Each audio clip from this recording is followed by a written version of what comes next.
and because I know some people might want to see the recording. So I just want to welcome everybody to the to our monthly meeting, and I feel so honored actually to have Loliware here, the CTO of Loliware here, to walk us through what their mission is, what they're doing with their products, and I think we all experience way too much plastic in our lives. And so, you know, that's something I probably think about every day as I pull apart all this packaging from the grocery store. And so Loliware is one of the companies that's working to solve that problem.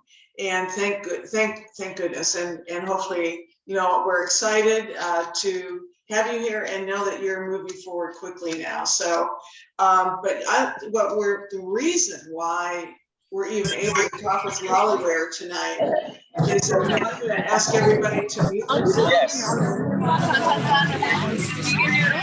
going to ask everybody to mute themselves. Yeah, if you could mute. John, could you mute yourself? Yeah. Let's see if I can mute him. Yes, I'll mute him. Yeah. There we go. So, because I didn't know about Loliware, but Campbell Scott introduced us to Loliware, and he knows Victoria. So without further ado, I'm going to ask Campbell to introduce Loliware and Victoria, and then we'll get into the presentation. And I will say, after what I'd like to do is after we'll just let Victoria speak, let her do her presentation. We'll have Q&A after that. So if you want to put your questions in the chat or raise your hands at the end of the presentation. And then we have a couple of product kits that Loliware is kindly is sending to us. So we'll have a couple of winners of the product kits tonight. And then after we do all of that, hopefully we'll have a little time for chapter business, and where I'll let each of our chapter leaders have a chance to talk a little bit about what we're up to in the chapter. And I think some of you might be really interested in knowing what we're doing. So, but without any more hesitation waiting around, Campbell, would you like to share, introduce Loliware? Yes, with great pleasure, yes. And not only because of what Loliware does, but because Victoria is a friend and former colleague of mine. We were both at IBM for several years together. Never actually did research projects together, but certainly we're colleagues and collaborated on other things. So Victoria is a chemist by training, got her PhD at Caltech, and then joined the research division of IBM in San Jose. And I don't know exactly where Loliware is located, if at all, but I know Victoria works in San Jose, so it could be one of these diffuse companies with people all over the place, but certainly it's got a base locally here in San Jose. Without further ado, Victoria has a number of awards from the American Chemical Society for her technical work. And I would be introducing C. Briganti as well as the CEO and founder of Loliware, but as I understand, she's stuck traveling and couldn't get here from Chicago, or couldn't get to a place to join us from where she is in Chicago. So the title is very impressive. Imagine a plastic-free future with products designed to disappear. That future is here, and Victoria is going to tell us all about it. Thank you for the kind introduction. So most of the company is at National Restaurant Association this week, and they're traveling. So I believe C is up in the air at the moment, or trying to get up in the air from Chicago. So anyway, best of luck to her, escaping Midwest, and I will take a liberty and present some of the slides on her behalf, and also we'll discuss some of the technical work that we've done so far. So Loliware started, or was founded about 5 years ago, and started as a vision and kind of a novelty project for drinkable, edible cup, something that you will have your drink at the party, and then you just enjoy um, kind of a chewy texture of the cup, which is also flavored by, which also has exotic flavors. And so this vision grew into something that is now scalable at the commercial scale and also commercially available, which is, of course, a big moment and a big win for us. And I think for the whole movement of replacing single-use plastic. So as a synthetic polymer chemist by training, I just cannot say that plastic is bad. Well, the way we use it is bad. Plastic is not bad, so it's everything is in moderation. But it certainly has its advantages. It's very light, very durable, and provides excellent barrier properties. So this is something that's very challenging for bio-derived materials to replicate, and we're doing our best to make this happen. So with that, I would like to present a few slides and also show some of the videos. And today is a special day for Loliware. So Loliware has been featured at CNBC, and I'm happy to play a video at the end of my presentation. So it's only 2 minutes, but very exciting for us. And being recognized at the national level is, of course, a big achievement. So let me fight the technology. um, And you do have your co-host now, Victoria, so you can share your screen. okay. I feel like at this point I should be very versed in various video platforms, but still struggling. Anyway. And I'm always so often not. There we go. She's got it. Excellent. Okay. Okay. Okay. You guys see this? I will minimize the video. Okay. And we'll hit play.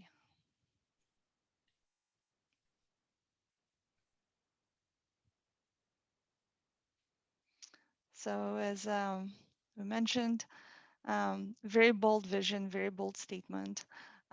Again, we hope that with all our efforts, with hard work, with the passion that the team has, we'll be able to advance the planet towards plastic-free future.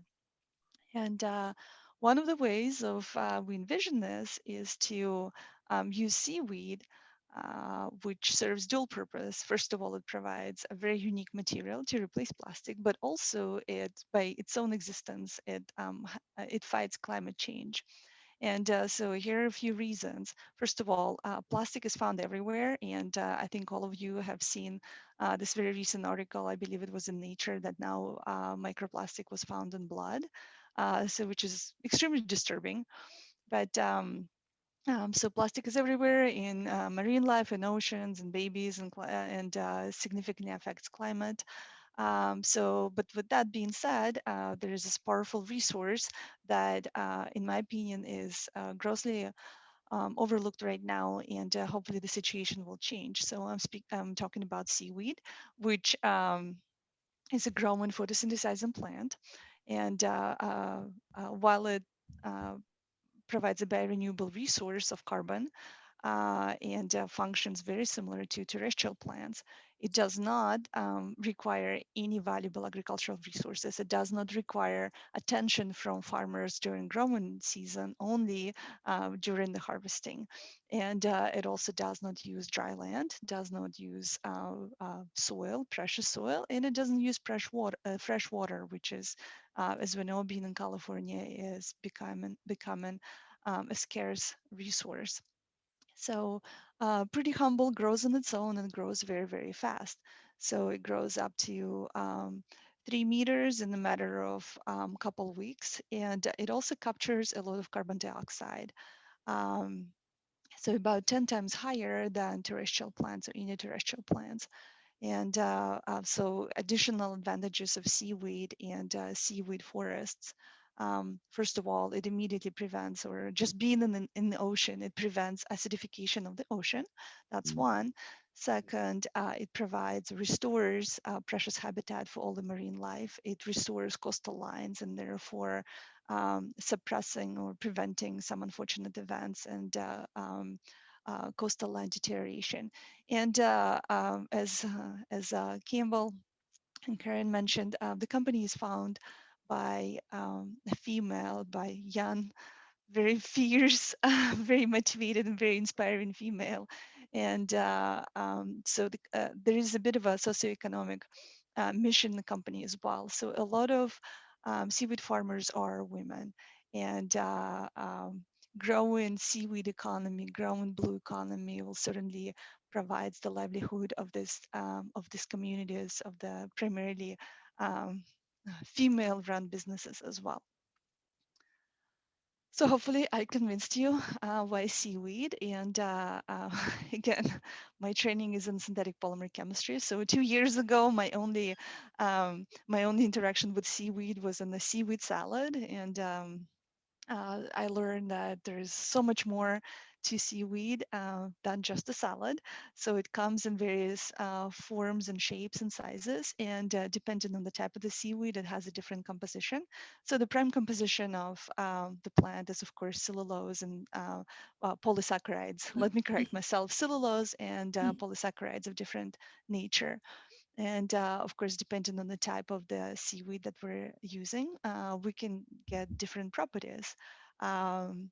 Some types of seaweed are, as we found through our work, are very suitable for formation of thin, transparent films. Some others actually give rise to very rigid items, especially when they processed in a certain way.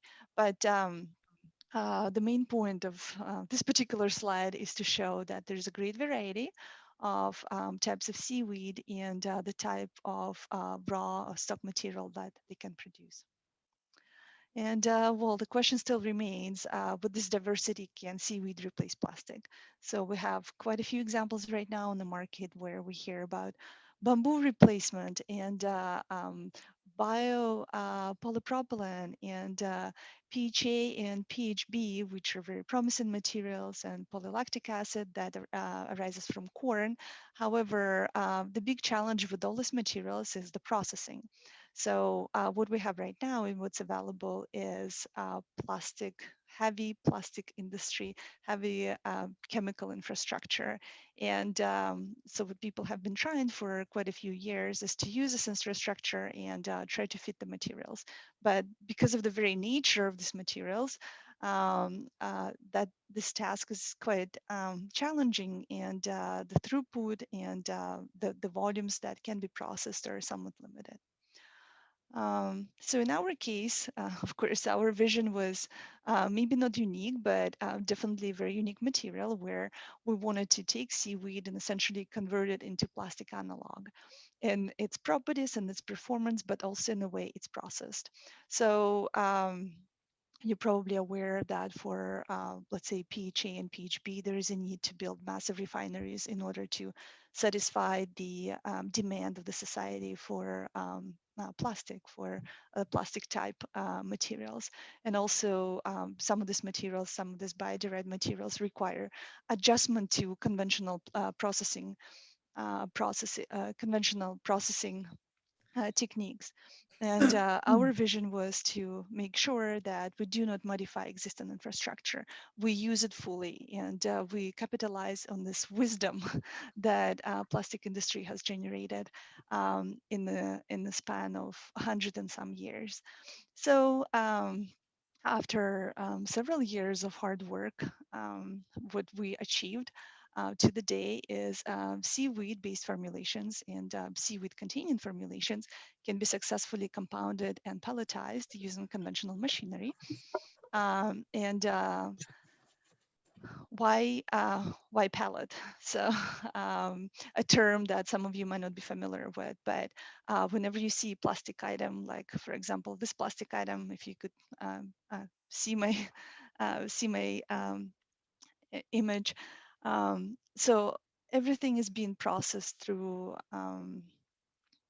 conventional um, conventional plastic machinery, but it all starts with a pellet. So, and pellet is essentially a nugget of polymeric material, that being polypropylene, polyethylene, polystyrene, you name it. And this pellet, this tiny little pellet, contains the plastic itself plus various additives. So, for example, UV stabilizers, um, color, plasticizer, impact modifier. So there is essentially like a little a cocktail of different components, which is encapsulated in this little or mashed in the form of this little pellet. But this is what plastic industry works with. Plastic industry works with pellets, and these pellets are being processed in a thermal process like extrusion, injection molding, blow molding, thermoforming. There are just so many of them. These pellets are processed in the final form factor. So it's important for us. This is something that plastic industry has already knows. So when, let's say, we work with a co-manufacturing or a toll manufacturing, we do not need to explain that, well, this is the special material which requires a very special handling. So they can process it exact same way as they've done before.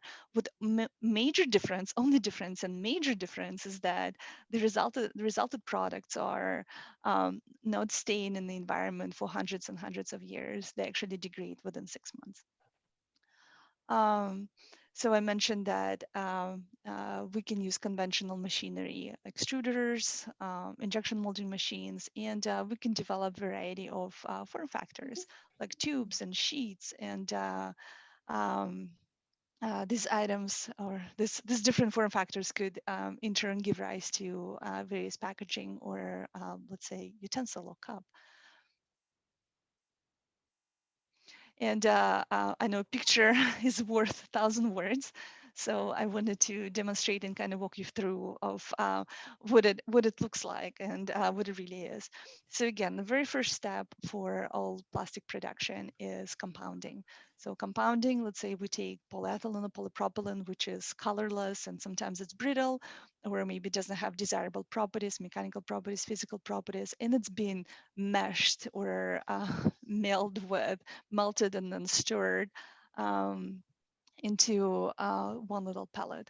So we essentially do the same thing with our seaweed. We take seaweed biopolymers, which are abundant, and we compound seaweed biopolymers with impact modifiers with some additional components, which give rise to and slightly change the properties of seaweed, which is typically hydrophilic.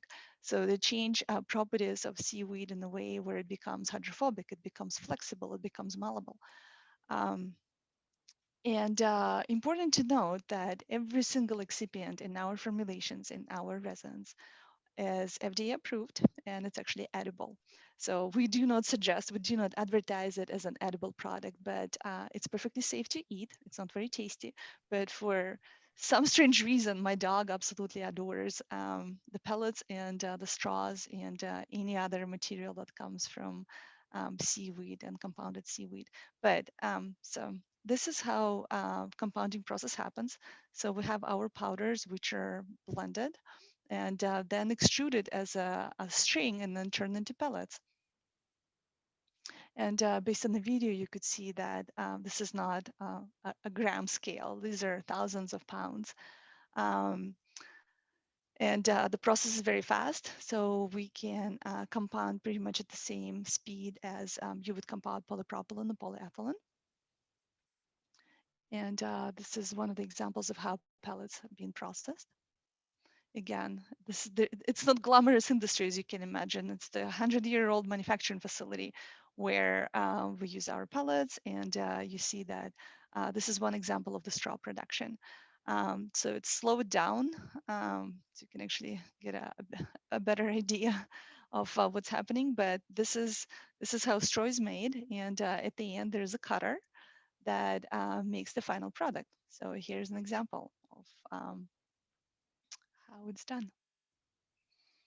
Again, nothing glamorous here. Very salt of the earth industry.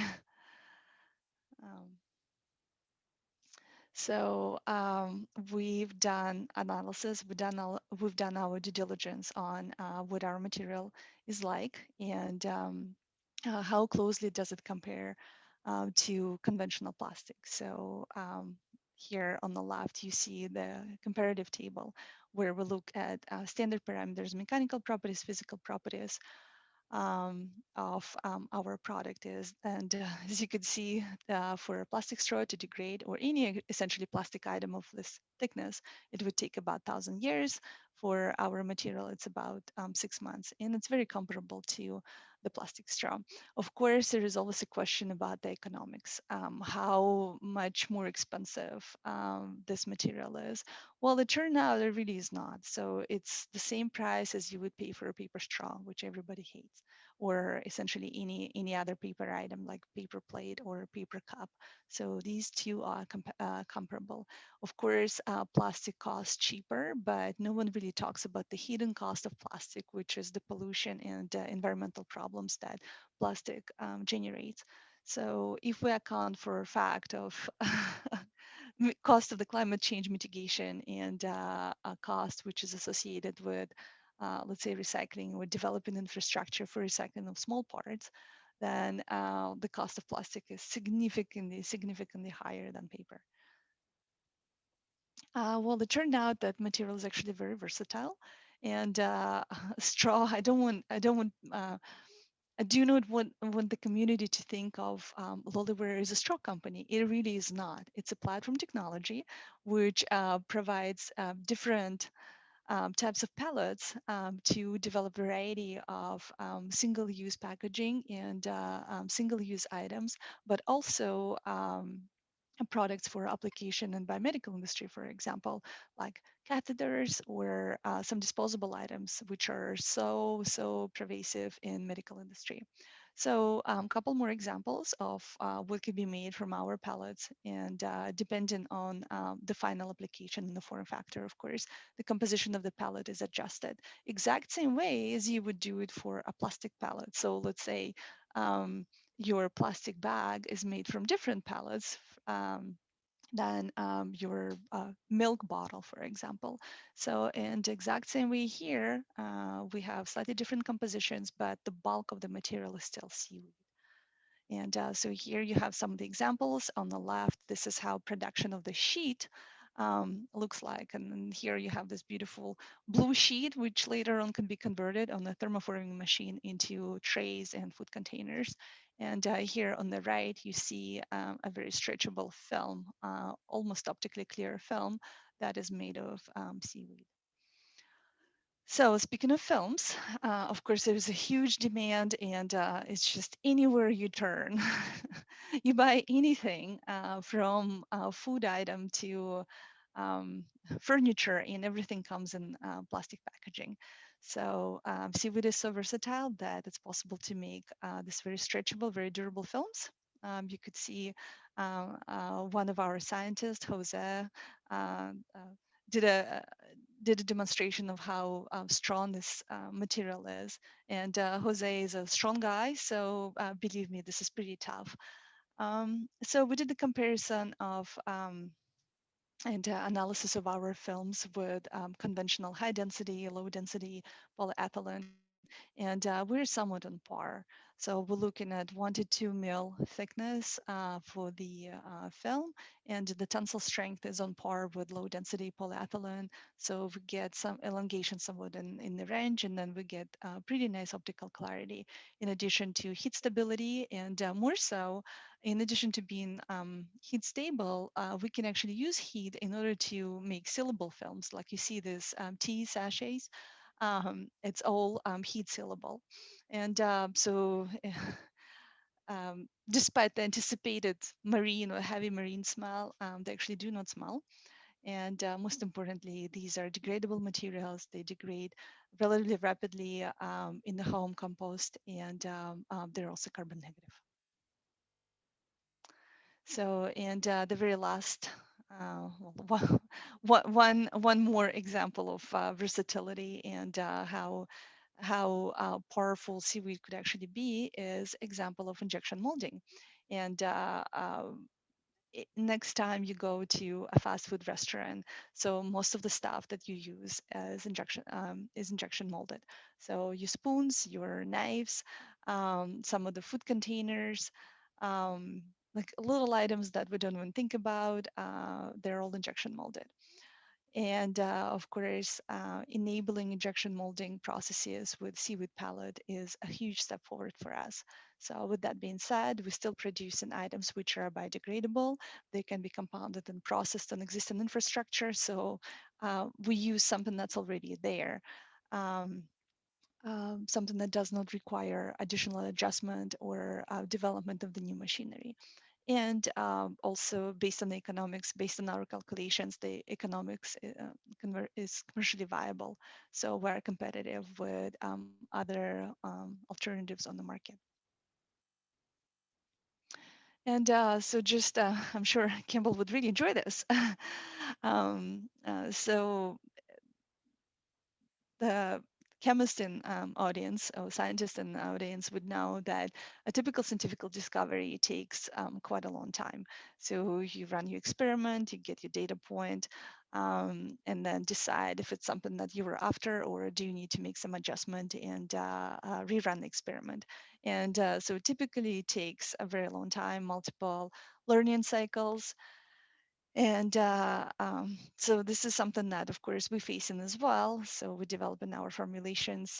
We decide on what parameters we need to target and develop in our formulations through multiple steps of compounding, then developing pellets, then using pellets for injection molding, then we do the analysis. And there's a whole range of tests that we perform, from mechanical to thermal to, of course, environmental response, etc. And so the cycle goes on and on and on. Well, coming from IBM and having or being exposed to materials discovery and truly being fascinated by materials discovery, our vision was that we can implement some of the development, some of the recent development in material science, and also apply them to our own development. So that turned out to be quite helpful. So we use expert in the loop approach, where we rely on our chemical intuition and um, kind of decide on machine generated propositions of formulation composition.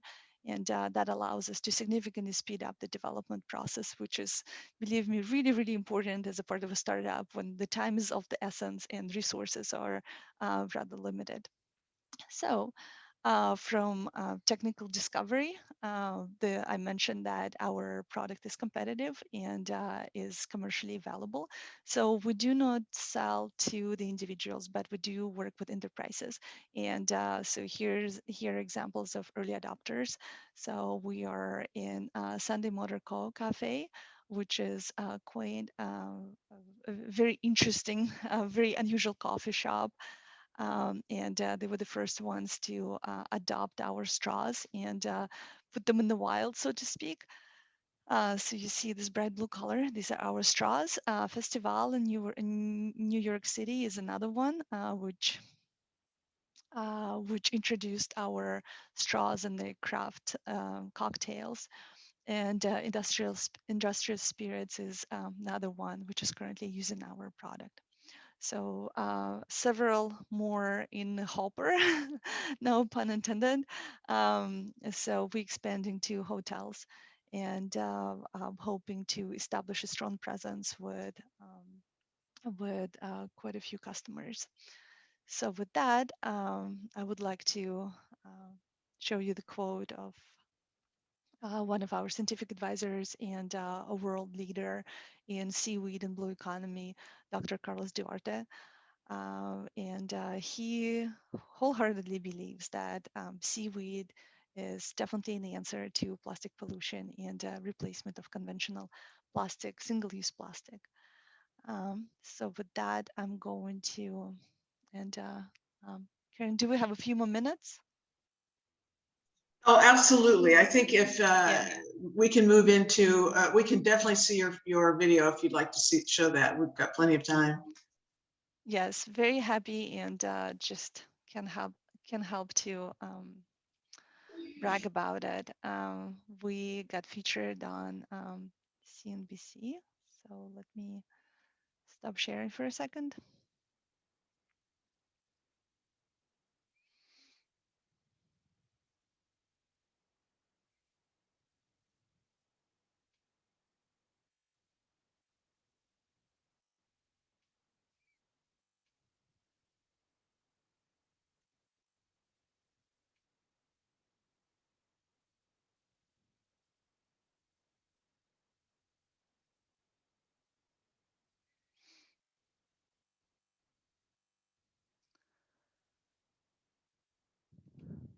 Why there ads? Okay. One more second.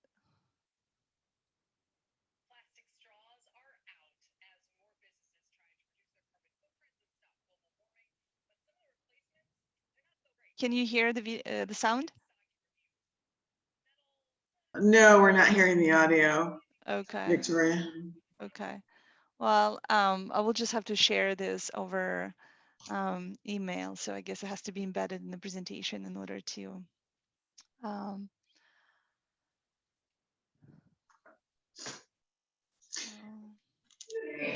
Yeah, if you send that to me when I make the recording available, I'll include that as another file with the recording for everyone. okay, will do.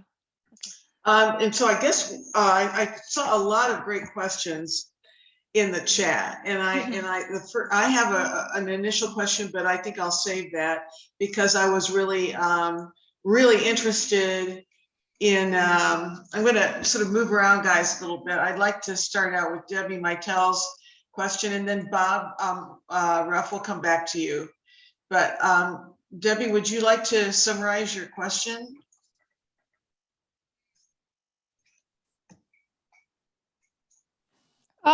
Yeah, basically, I'm wondering, I know that one of the problems with plastic isn't only the pollution itself, but it's chemicals that are used in the production of it. And things like plasticizers that make it bendable, like BPA and other stuff like that.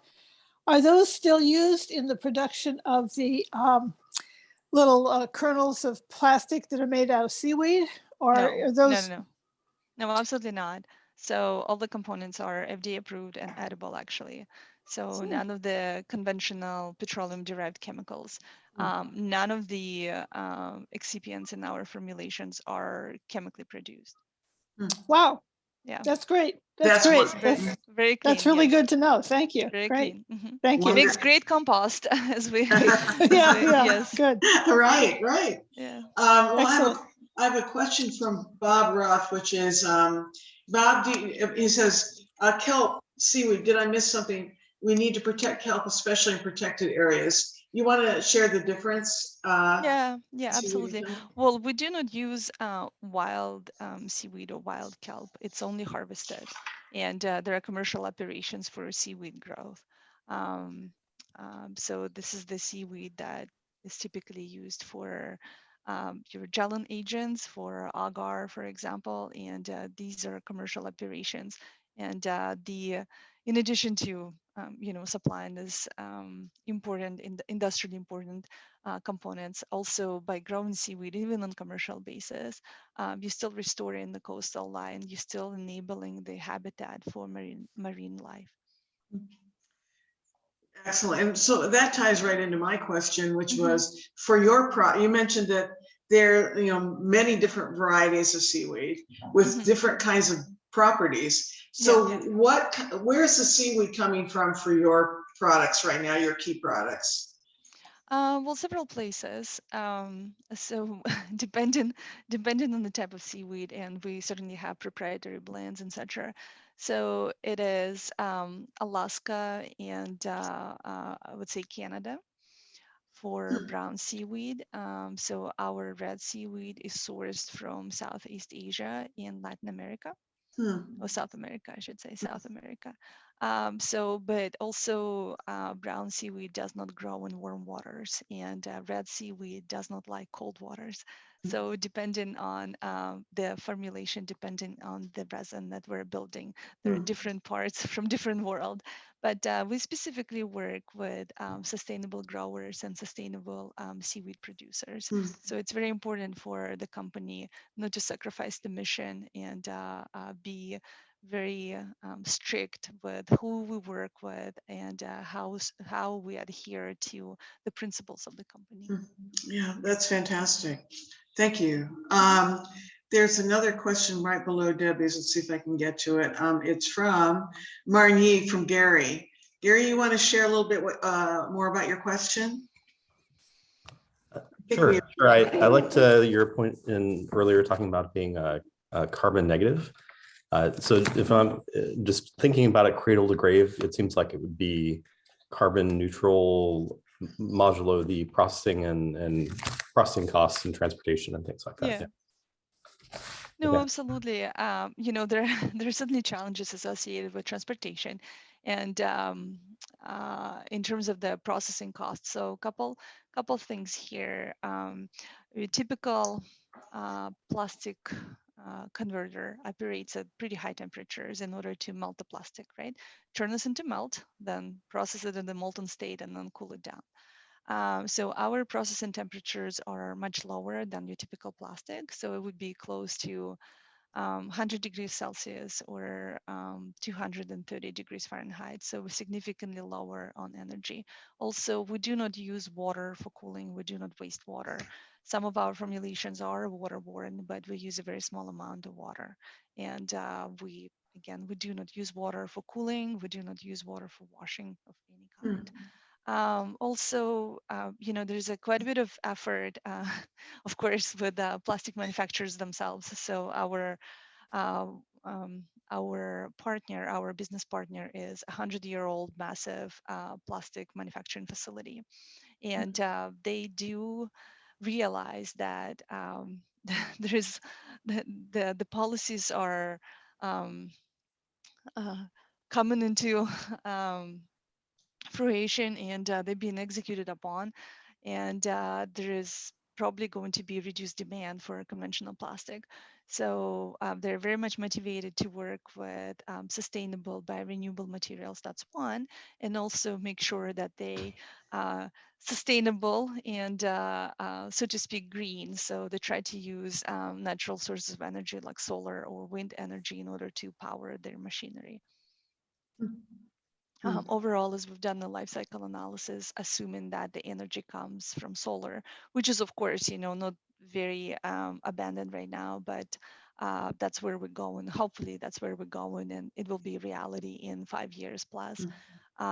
So with that, and considering how much carbon dioxide seaweed absorbs during the growth process, that becomes a carbon negative, carbon neutral product. How about when it degrades in the landfill?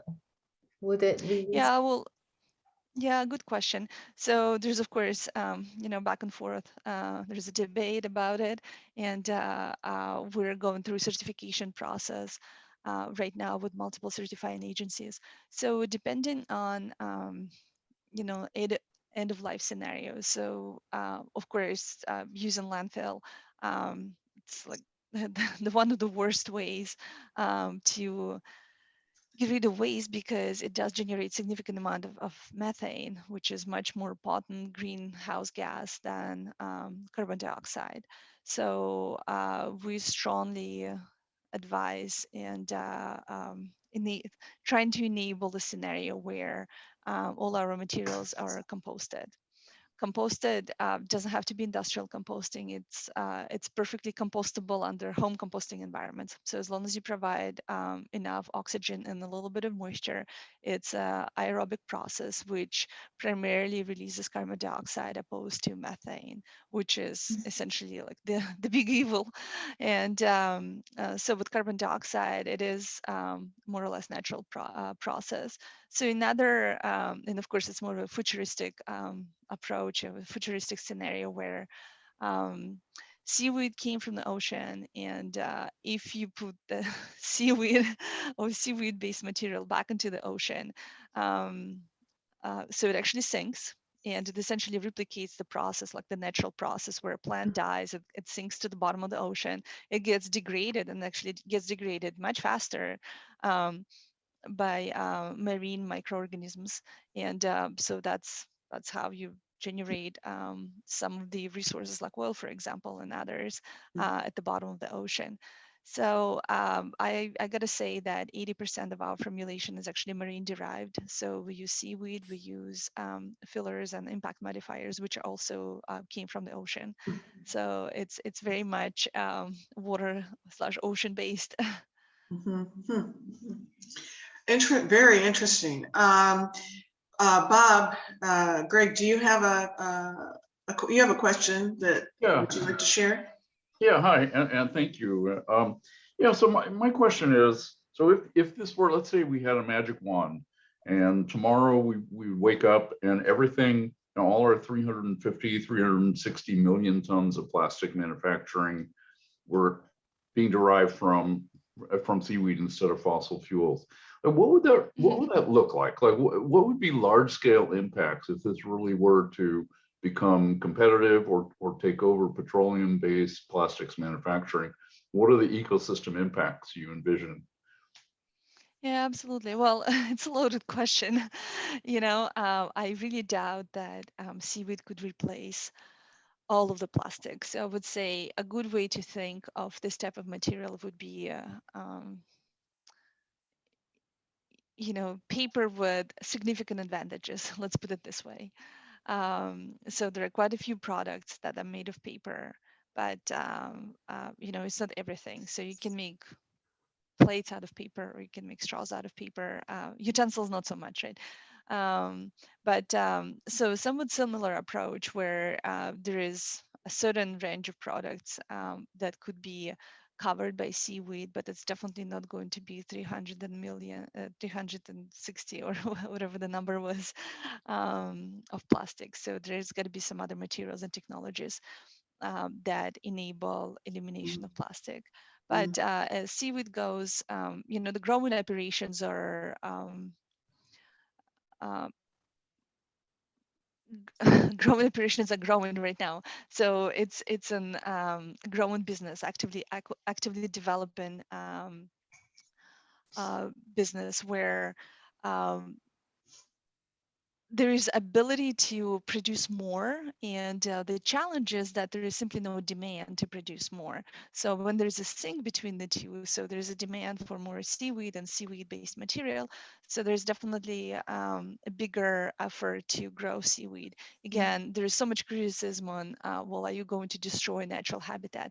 It's different. So there are parts of the coastal territories which either sad for growth seaweed, and there's really no competition with any other species, or just restoring the coastal line by actually growing seaweed. You're enabling restoration process and enabling or restoring the habitat as well. So my apologies, it's a bit of a kind of hand wavy and also a very lengthy answer to your question, but you know, we're in the process of designing and thinking and developing the vision, and also developing the scenario of how it's going to work at a very, very large scale. And I might not be the absolute best person to answer. So yeah, we have a very talented. I appreciate all of that. I'm coming from the industry that I come from, which is actually cybersecurity. Okay. I always like to ask, as I'm getting more involved in this kind of sphere of activity, what are we doing to think about what will go wrong at scale? So we can try to you know, learn from our mistakes, try not to make the same mistakes too many times. And okay, let's look ahead and see what kind of trouble, if you were to scale this up, not to 300 million tons maybe, but you know, pick a number. And are you thinking about, you know, impacts that may have, you know, unfortunate side effects or negative side effects? So that's, well, you know, it's a living plant, and it certainly belongs to a certain ecosystem, right? If we're trying to cultivate the entire ocean and populate it with seaweed. There are debates right now, like how is it going to affect the ecosystem, and are we going to introduce some invasive species, for example? So this has to be done very mindfully, and growing operations on how they're done and where it's possible. With that being said, it's there are various creative ways to enable this. And just a couple of days ago, I had a conversation with somebody who is actually establishing a kelp growing operation on abandoned vessels, fishing vessels. So, and the advantage of that, specifically for kelp, prefers cold waters and cold weather in general. So advantage of that is, in addition to using something that's already abandoned and is going to go to waste, so repurposing this massive object, it also makes this plantation, a seaweed plantation, mobile. So it can be delivered, it can be brought to the seaweed converter. So somebody who's actually taken seaweed to the next step and either doing fermentation or somehow separating the cellulosic matter from seaweed biopolymers. Wow, very Wow. cool. So there are various, yeah, go ahead. Well, thank you, Victoria, for that answer. That's a great, really interesting topic. Thanks, Bob. I'm going to get Bob's question, because it's been on there for quite a while. And then Campbell will go to your question. I know you had your hand up. But Bob, do you have a question? Bob Ruff, or shall I ask it? Bob's question is probably maybe or maybe not a simple one. What's the shelf life of the products? Yeah, well, it's a a balance to strike for us. So we want it to be degradable, but at the same time, it has to have a shelf life. So the trick here is storage conditions and the environment that material is exposed to. So it does not require any kind of a special handling or anything, but like your standard, the same way you would store majority of your food items, like non-perishables. So like normal humidity and normal temperature, nothing too crazy, but at the same time, if you go about with a handful of, I don't know, macaroni, spaghetti, and just throw it into your yard. So most likely it will be degraded and eaten. So this is a polysaccharide, and it's also parts of it are cellulose, and it is food for microorganisms. So, and that's the whole premise, how it can be composted and degraded within 6 months to 12 months, depending on the thickness of the item. So the shelf life, and we've done shelf life testings with FDA certified laboratories. So anywhere from 12 months to 2 years. Oh, wow. Again, under regular conditions, yeah. Great, interesting. Longer than I thought it might be. Campbell, did you have a question that you wanted to pose? I had a couple of questions, but they've both been answered already. So, Great. so never mind. Never. Well, then we get to move on to Kim's question. Kim, would you like to share that with us? Is Kim still? Yeah, Kim's here. Shall I go ahead and do that? Well, we can all read the chat. So Kim is asking the potential impact of the manufacturing processes. Also, a couple of years ago, I read that kelp off the California coast was disappearing. And I think that's somewhat answered by your previous answer, and that was bad for marine life. But maybe I'll add to that question, because there may be aspects of that you do, that are new to answer. But I'm sort of also curious, just how, and you sort of talked about it a little bit, but if you could just give us exactly how the seaweed is farmed, since it's farmed seaweed. But please feel free to answer Kim's question as well. Well, there are several strategies, and again, I'm not versed in the actual farming, but from the videos and the conversations that I had, so kelp is actually somewhat difficult to artificially replicate. So there's this little bulb with seeds which has to attach itself to the bottom or like some kind of surface. And so right now there are different ways of doing so. It's either having some kind of heavy object that goes to the bottom of the ocean and protects the growing small plants from continuous current, from the continuous exposure to the waves. And then there are some supportive strings, if you will. I don't know what else to call it, like somewhat similarly as you would grow green peas or beans, for example. So some kind of support, and the plants start climbing, and that provides enough support for the plant to just take off. Mm. So it's my very primitive my very primitive description of how it grows. So very similar to red seaweed. However, red seaweed doesn't grow very long, so it just spreads. Mm. So there are definitely quite a few tricks of the trade, I gotta say, and but the growing process is rather simple and it really is not technologically involved. So I give an example of like cannabis industry.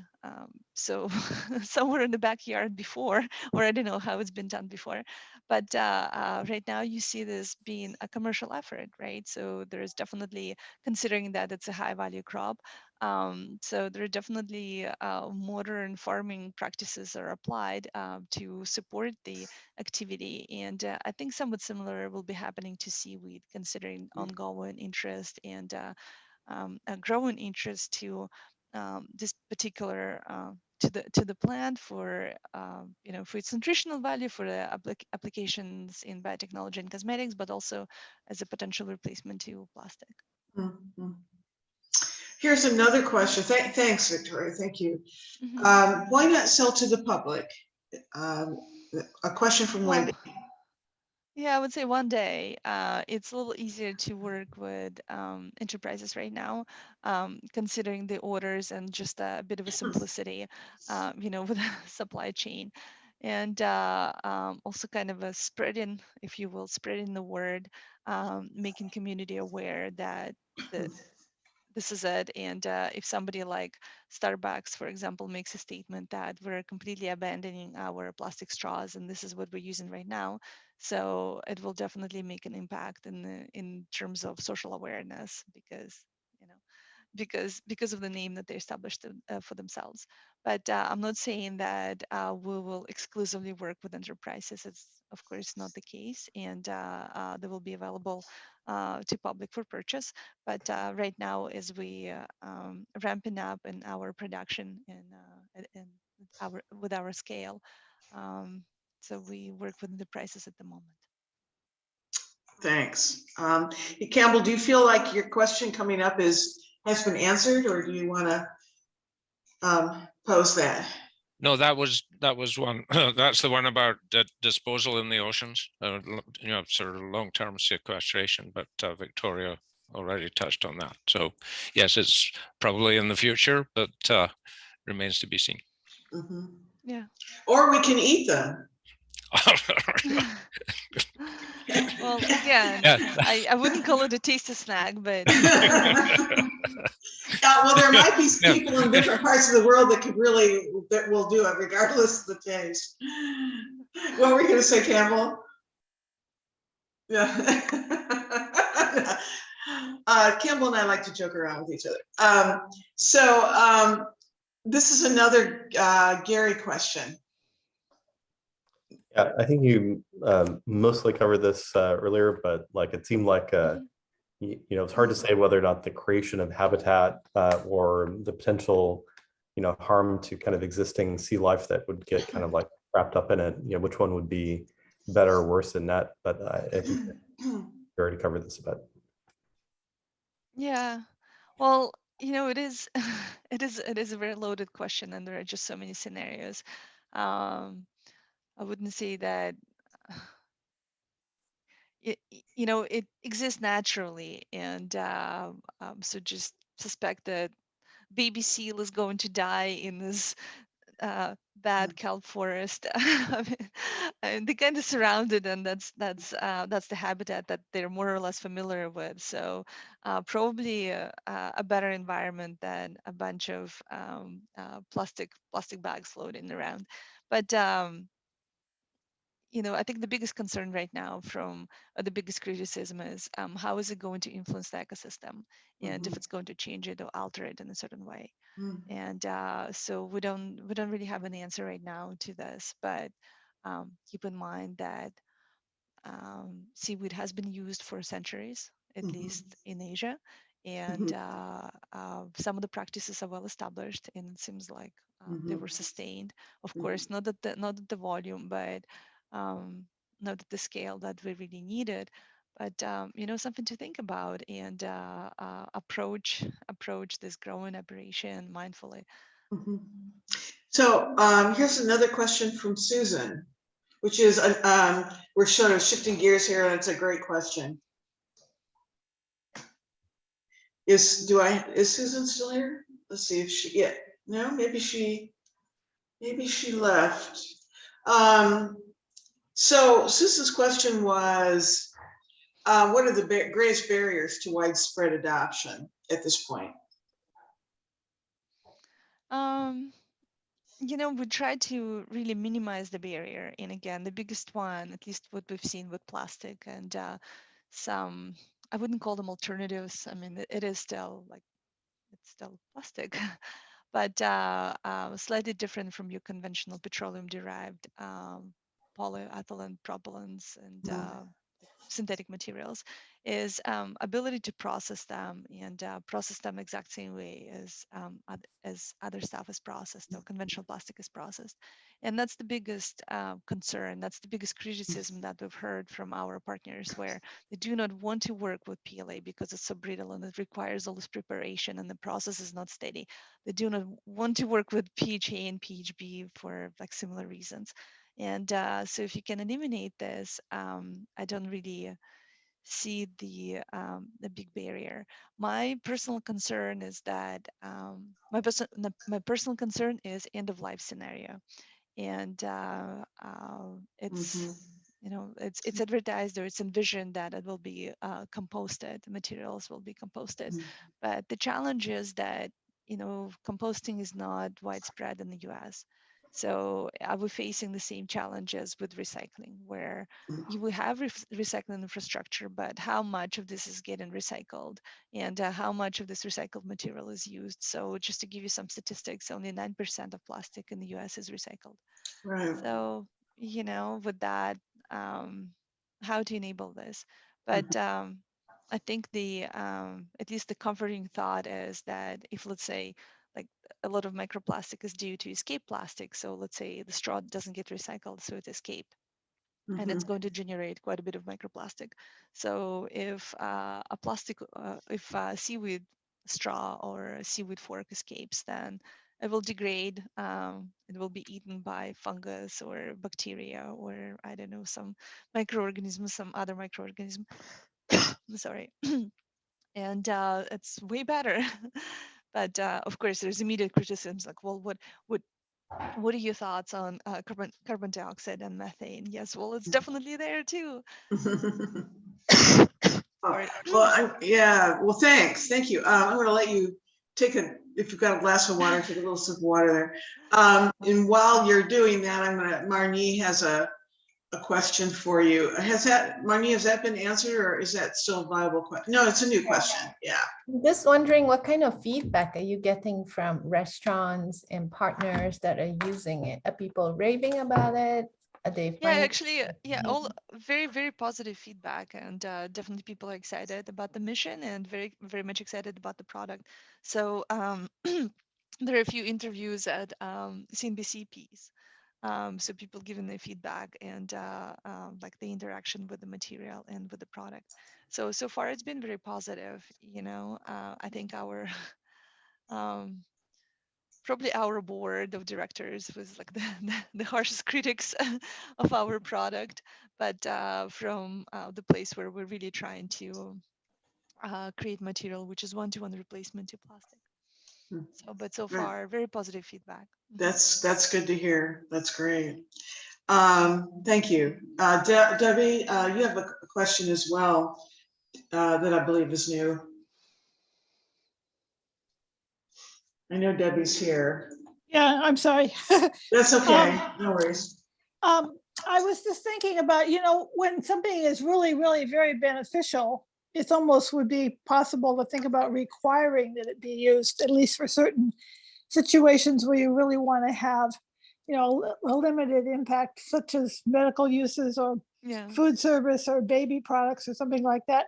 Have you talked with any legislators or people about something like that, about requiring that this be used? It's a thought.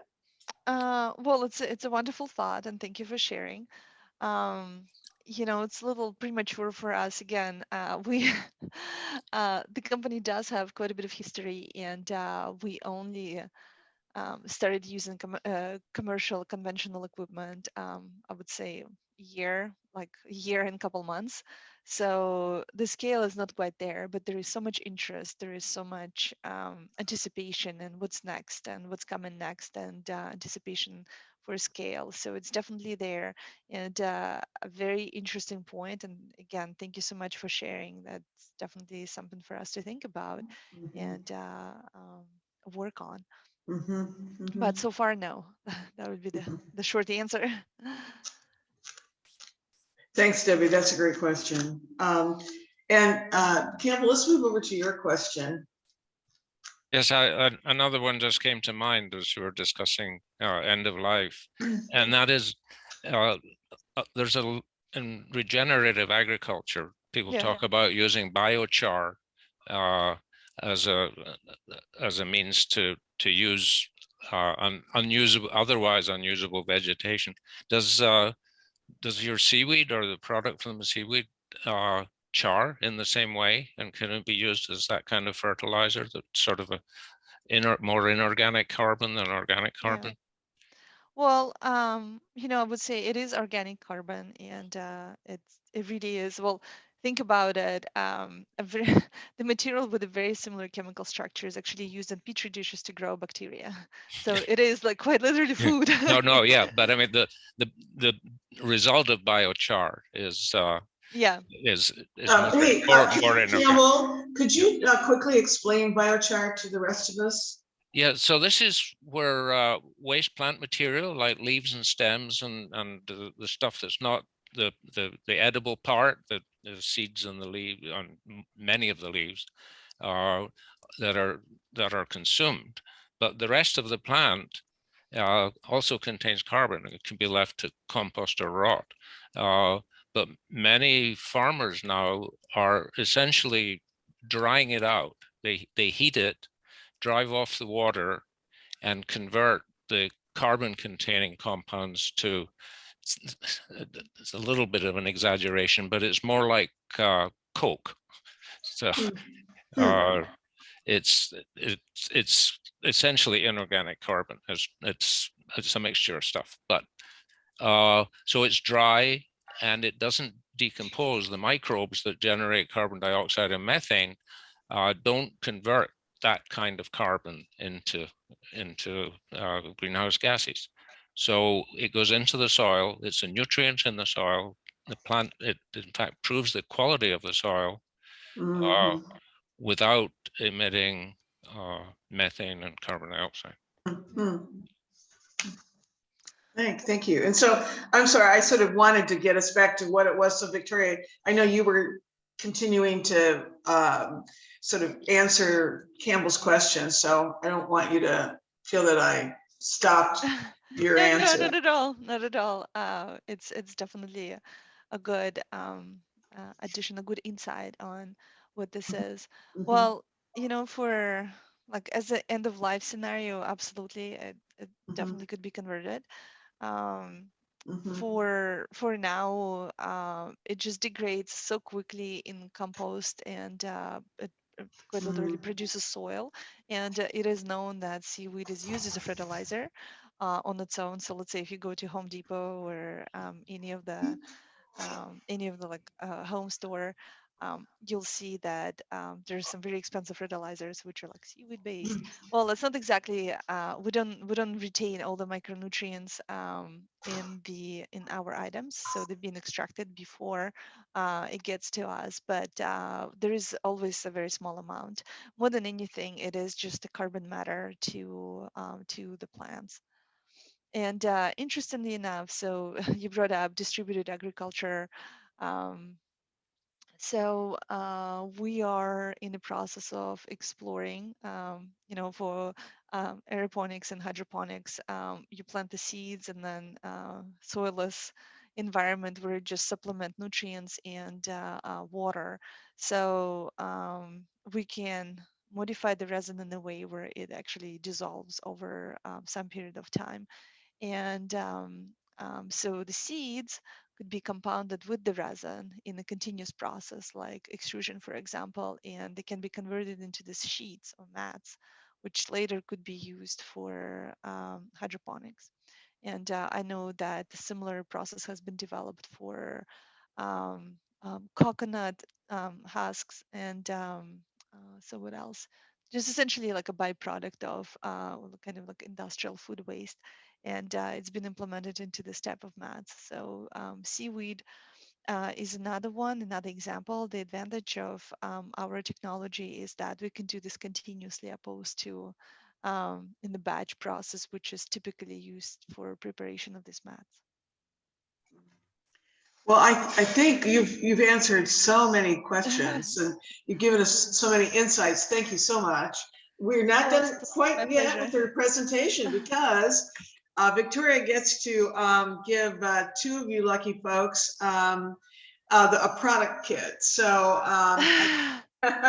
so we're going to do that by virtue of, and then we're going to have many, many thanks to you because really this has been very interesting.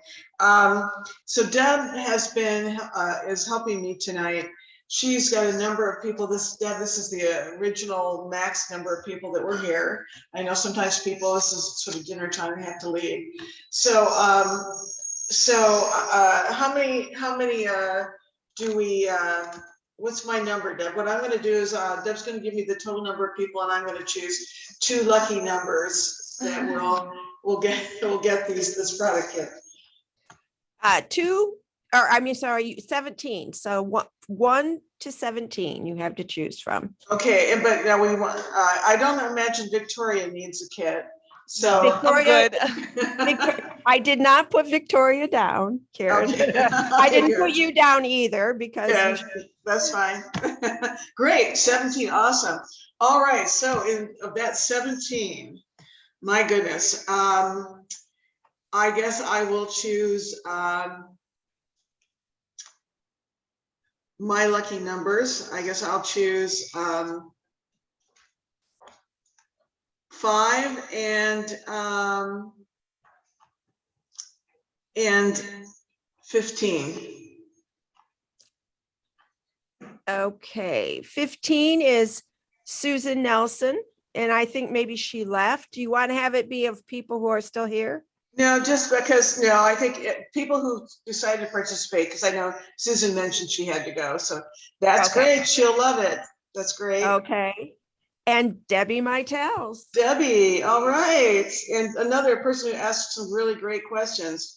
Okay, and so that's wonderful. So those kits are coming to me, and then I'll make sure that Susan and Debbie, that you get the kits. So, well, and that's when we should have our lunch together, Karen. Okay. I'll take you up on that. That sounds great. We'll use your products to have lunch. We'll use the straw. We'll order without straws and use yours.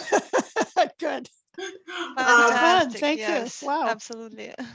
So, and I think everyone here would probably like to sort of keep up with what's happening for you, Victoria. We won't connect often for your sake because you're busy, but maybe either myself or through Campbell, we can continue to share with our membership, your progress, and especially in terms of, the outreach, where you're found, and if you're found here in a restaurant or somewhere in the Bay Area, let us know. I think that would be Oh, absolutely. fun to go and use your products. So I know everyone is really pleased. So thank you so very, very much for Thank you. Yes, thank you for and we wish you all the best. And Thank you so much. It was my pleasure. yeah, you're welcome. You're welcome. And so I guess now we're going to turn to the chapter business part of the meeting, and we have maybe about 15 minutes. So if we could all there, thank you, Victoria. If we could all Thank you. I couldn't get it to myself to clap, so thank you. So we're going to just real quickly share a little bit about what we're up to with those of you who are here. I'm going to just do mine really fast because I think last time I didn't. For any of you who are really into decarbonization action, taking very much, really all of our teams really are meant to take action. And so building decarb, well, I'm doing a lot of work and I'm actually leading that group, but we're working on electrification of our buildings, vis-a-vis what I would call market mobilization. And we've got a lot going on there to do that, including working on some, hopefully some areas that the switch is on will take up that have to do with bridging the gap between consumers and installers. And I won't go into detail because then I would take up everybody's time. But we're trying to do that. I'm also building a reach code team, trying to find people from every jurisdiction in our Silicon Valley area, in our chapter area, to monitor and participate in moving our communities forward on reach codes, which is basically increased rules around electrification.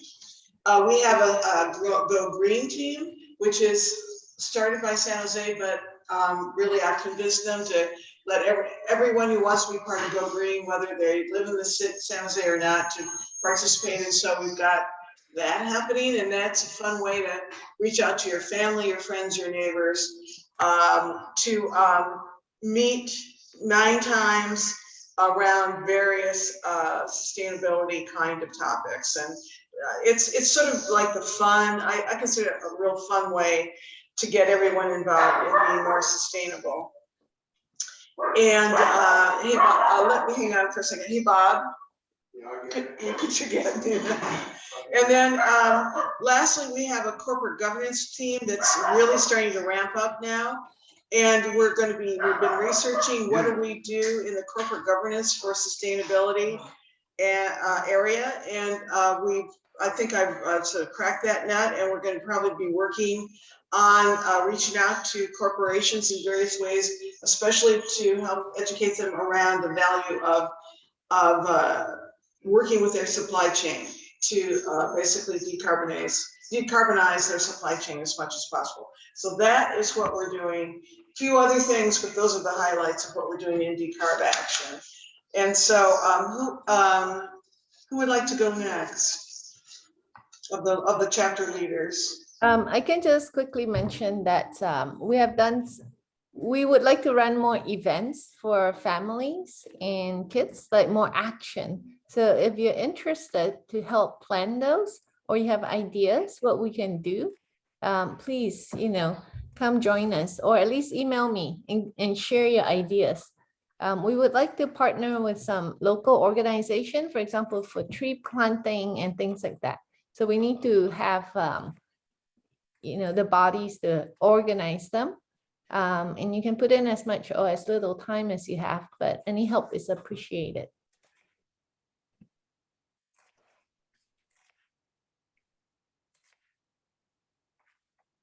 Karen, you're muted. You're mute. Thank you. I was going to say it's a really exciting program that Marnie is putting together. So Campbell, would you like to go next quickly? Yeah, sure. Very briefly, we're mostly recovering from Earth Week and Earth Month and Earth Day. We gave, I think, about half a dozen presentations, which is certainly more than the average month. And some of these are leading to follow-up presentations. So keep going along that line. and there's finally some interest in some broader topics, things like sequestration and regenerative farming, and so to touch these, I've been learning about a lot of them, putting together at least a slide set that gets people discussing it, and then hopefully we can get experts as well, because these are, they can get more technical, and we probably need to develop more contacts in these areas to join us as part of the Speakers Bureau, and to lead discussions, because I think discussions are now becoming more popular than stand up and lecture or sit down in front of a camera and lecture. So we're moving along. Fantastic. And lastly, Deb in communications. Okay, well, as many of you who attend a lot may have known, we did lose our wonderful social media director, Nat Siv. She had studied in Ukraine and had many, many friends back there. And so she pulled away from her work here to work on communications with those students and with the Ukraine. And so our heart goes out to her. All that is said because I now have a gap. And we do have, if you read in the newsletter, we have Nicole Michelle, who has taken over Twitter and is doing a wonderful job. And I recommend everyone, those links are in the newsletter, to go on, join Twitter, follow her, joining the conversation, really mobilize our chapter's effort there. I am trying to get up to speed with Instagram, but if you know anyone, or if any of you would love to take on our Instagram platform, that would be fabulous. We have a gap there because Nat was very active there. Our Facebook still just keeps moving along, and a lot of people are active there. I do want to announce something that's brand new. Bob Greg Brightburn is with us tonight, and he has just joined the communications team, and it is going to be writing blogs for us. So we're going to add a blog to our website, and the blogs will be leveraged over all of our social media platforms. They'll be included with links in our newsletter. We really want to take all the research he's going to do, and he's maybe Greg, if you even want to make a few comments here, but we're really excited about what this is going to do for us. If nothing else, it's also going to build what's called a search engine optimization for our website, because we'll have more content there. Something else we're adding to the website, and the website's been completely updated, but it is dynamic. We're going to be adding more resources to it, more things so that people can understand how the legislative process works and how they can become active. So we're going to add a lot of that. And then working with Marnie's group, we have a wonderful program that we're trying to get off the ground, which is Kids Voices. And so we're going to also be adding a gallery page to the website that will feature the artwork, the poetry, the essays, whatever the young people 8 to 18 create and submit to us, we'll put up on our website. And it just came through into my email, but there's a repeat on the climate training, which is art and activism, art and the climate. Did you see that, Marnie? Yep, I think that's tomorrow at 4 o'clock. Yeah, I just came through. I knew you missed the other one. So Bob Gregg had taken that and said it was awesome. So I recommend anybody, if you check your inboxes, there might be there. And it's just a wonderful workshop on how we can make our voices heard on a more visceral, emotional level versus just the facts. And Greg, I don't know if you want to say anything real quick about what you're anticipating for the blog. Sure, I would love to. Can I interrupt, Greg, just real quickly? For those people who are still here with us that aren't members, there might be a couple of people, I'm not really sure.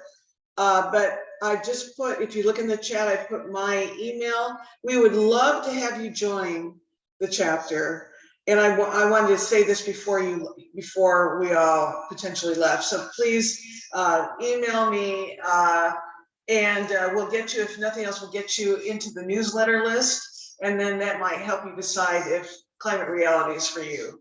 Again, I'm Karen Nelson. It's knelson@pacificmedia.com. But anyway, please go ahead, Greg. I just wanted to get that in there. Sure.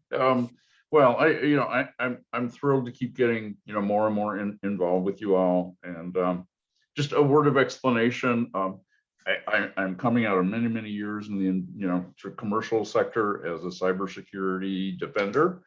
And that's why you see me showing up often with a pseudonym. But I think I can probably drop that with this group soon, now that I know who we are. And I apologize for that sort of obscurity. It's just, if you knew what I knew. But anyway, so all that said, yeah, so I'm excited to start doing some writing and communication for the chapter. I have a pretty long background in sort of doing, technical and academic research and writing. I'm shifting my focus, my energy, my emphasis from the commercial corporate sector to social and climate activism. And this will be a wonderful engagement for me. We're going to start with looking deeper into the net metering rulemaking that's coming up with the California CPUC, and that is what is on deck for our next, I guess, the next blog and newsletter. And I'm excited to get going on it. I've started doing the deep diving, actually as of the last couple of days, and starting to formulate some thinking around that. And we'll share more on that soon, so we can start to shape the article. But I'm really excited to put some of my pent up energy around all of this to some good use. Thank you, Bob. Yeah, I'm just going to always think of you as, like John Boy, it's Bob Gregg, I don't know. So. Okay, whatever works for you. You know who I am. But thanks for that. Yeah, thank you for giving an introduction for what you're doing and your background. And well, thank you. I hope to meet you sometime. Right. I agree. Oh, sorry, I didn't hear what you said. What did you say, Marnie? Oh yeah, Bob, I just said, sounds exciting what you're doing. So welcome and thank you for volunteering with us. Hope to meet you someday. I appreciate the opportunity. Right. So, well, I think, is there anything else anyone has to share at this point? But thank you all for being here. I think we're just about closing out the time anyway. So thank you all so much. And thank you, Campbell, for inviting Loliware to talk with us. I really appreciate it. You're very welcome, and I think it went very well. Thank you all for coming. It's an exciting development. Yeah, we have to move forward away from carbon-based plastics. We've just got to do this. And I had a question for her, but we were running out of time, which is, there are obviously competitors out there who are doing something similar, but also from what she said, that there are other completely different ideas about how to replace plastic with different kinds of approaches. So I'm curious to know more, in the future about all that. So, well, listen, thank you so very much. Thank you all for being here with us. I so appreciate it. And go off and have a great week. Okay. Yeah, you too. Have a good rest and a good break. Thank you. Thank you, guys. Thank you so much. Bye, everybody. Bye. Bye.